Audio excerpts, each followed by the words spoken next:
Hello everyone, welcome to Indian digital academy. तो अभी recently मेरे क्लाइंट को प्रॉब्लम आ रहा था जहाँ पे उसने अपने डोमेन नेम को GoDaddy से परचेज किया हुआ था और उसकी वेबसाइट जो थी वो ऑलरेडी उस डोमेन के ऊपर लाइव थी। लेकिन अब उसे उस डोमेन को एक दूसरे GoDaddy अकाउंट में ट्रांसफर करना है। वो डोमेन ऑलरेडी वहाँ पे रजिस्टर्ड है एक अकाउंट पे, दूसरे अकाउंट में ट्रांसफर करना है। और उसका प्रॉब्लम ये है कि वो दोबारा उस डोमेन के लिए पे नहीं करना चाहता है।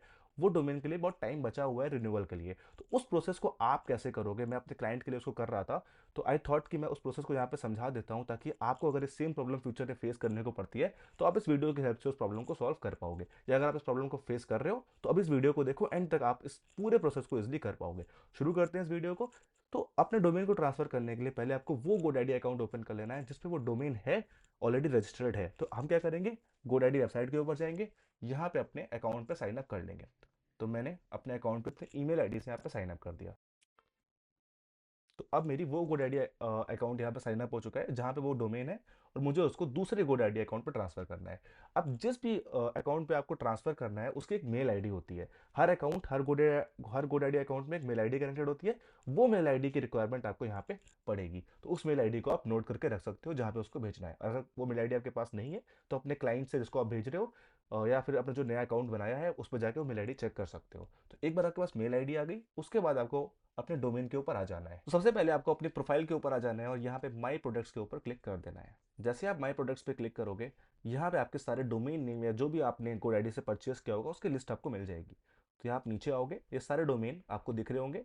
अब मुझे जो ये वाला डोमेन है इसको यहाँ पे सेंड करना है। अब लेट सपोज मुझे shriramभोग.com ये वाला डोमेन को अपने दूसरे GoDaddy अकाउंट पे ट्रांसफर करना है। तो आप यहाँ पे मैनेज पे क्लिक कर दोगे, डोमेन के आगे लिखा हुआ है मैनेज पे क्लिक करने के बाद आपको यहाँ पे एक मेन्यू मिल जाएगा कुछ इस तरीके का।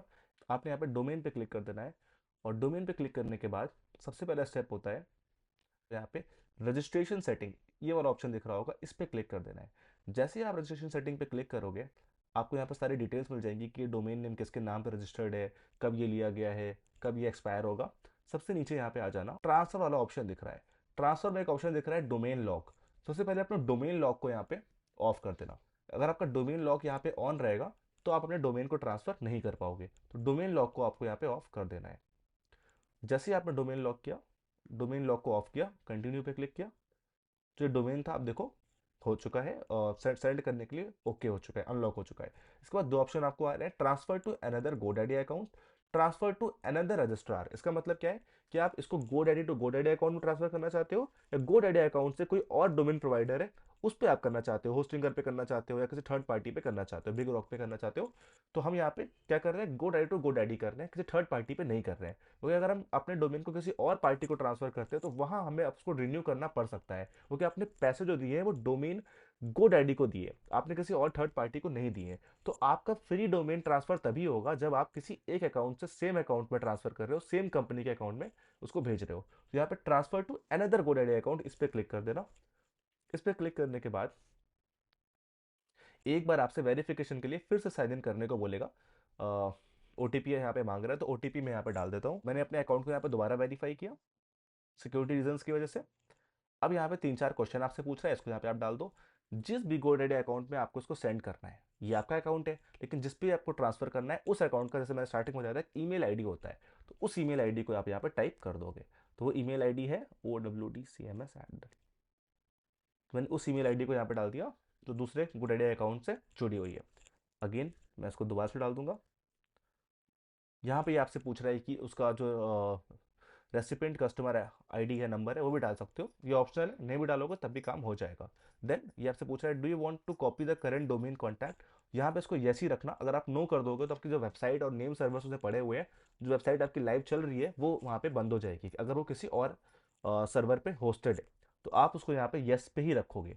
यस पे रखने के बाद सेंड ट्रांसफर रिक्वेस्ट, आपको इस पर क्लिक कर देना है। ट्रांसफर रिक्वेस्ट इस डोमेन की ये अब सेंड हो गई है। अब ये 10 दिन तक रहेगी। 10 दिन के अंदर अगर वो रिक्वेस्ट एक्सेप्ट हो जाएगी तो जहाँ से जो डोमेन ट्रांसफर आपने किया है वो ऑटोमेटिकली उस डोमेन पे, उस अकाउंट पे ट्रांसफर हो जाएगा। मैं दिखाता हूँ अब उस एंड से आपको क्या करना है। इस एंड का काम आपका खत्म हो गया, आपने अपना काम यहाँ पे जिसको भेजना था उसने कर दिया। अब जिसको डोमेन रिसीव करना है और अगर आपको भी करना है तो वो आप कैसे करोगे, आपको फिर से GoDaddy ओपन करना है, लेकिन इस बार अपने GoDaddy अकाउंट को दूसरे अकाउंट पे साइन अप करना है जिस पे आपको भेजना है। तो मैंने इस वाले अकाउंट को यहाँ पे साइट लॉग आउट कर दिया, और मैं उस अकाउंट को साइन अप कर लूंगा जिससे मुझे भेजना है। तो मैंने यहाँ पे अपने दूसरे अकाउंट को ओपन कर लिया जहां मुझे अपने डोमेन को सेंड करना था। तो इस अकाउंट को ओपन रहने दोगे, आपको उस ईमेल आईडी को ओपन कर लेना है जिस पे वो रिक्वेस्ट जाएगी। तो वो जो ईमेल आईडी थी ये वाली थी, और इसे एक ईमेल आईडी से मेरा अकाउंट बना हुआ था, तो इस ईमेल आईडी को मैंने यहाँ पे ओपन किया, अपने मेल के ऊपर गया। मेल के ऊपर जाने के बाद आप देखोगे यहाँ पे मुझे अभी रिक्वेस्ट आ जाएगी। ये देखो, ये मेरे पास मेल आ गया कि आपके पास एक पेंडिंग डोमेन का रिक्वेस्ट है। इसको आप ओपन करोगे। ओपन करने के बाद एक्टिवेट नाउ इस पर क्लिक कर दोगे।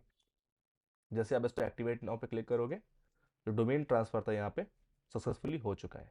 ये देखो, यहाँ पे आपका वो ट्रांसफर का रिक्वेस्ट आ गया। कंटिन्यू पे क्लिक कर दो नीचे। कंटिन्यू पे क्लिक करने के बाद आपने यहाँ पे तो लाइक इसको अलाउ कर देना है, कंप्लीट ट्रांसफर पे क्लिक कर देना है। जैसे आप इसको करते हो, जो आपका डोमेन था वो सक्सेसफुली ट्रांसफर हो चुका है। यहाँ पे आप चेकआउट भी कर सकते हो, व्यू माई ट्रांसफर्स पे। आप अपने अकाउंट पे जाओ, माई प्रोडक्ट्स पे जाओ, देख सकते हो ये डोमेन अभी दूसरे अकाउंट पे था, अब ये मेरे पास यहाँ पे आ चुका है। तो इस तरीके से अपने डोमेन को आप इससे ट्रांसफर कर सकते हो। दूसरा, आप इसको तब भी कर सकते हो अगर आपने जो डोमेन है स्टार्टिंग में जो आप डिजिटल मार्केटिंग सीख रहे थे, अपना बिजनेस की शुरुआत कर रहे थे, फिर डोमेन अपनी पर्सनल आईडी से खरीद लिया था, या फिर आपके दो तीन आईडी बन गई हैं, हर आईडी पर डोमेन आपने परचेस कर लिया है। एक सिंगल आईडी बनाओ, उस आईडी से अपना गोड आईडी बनाओ, और हर डोमेन को एक जगह मैनेज करो। आपको बहुत हेल्प मिलेगा सारे वेबसाइट्स को एक जगह से मैनेज करने के लिए और रिन्यू के लिए रिमाइंडर सेट करने के लिए। ओके, तो अगर आप इन प्रॉब्लम्स को फेस करते हो तो इस वीडियो को देख के इस प्रॉब्लम को सॉल्व करो। कोई अगर और डाउट आता है तो आप कमेंट्स में पूछ सकते हो। मिलते हैं और अगले वीडियोस में जहाँ पे और डिजिटल मार्केटिंग स्ट्रेटजीज की बात करेंगे। Thank you so much, bye.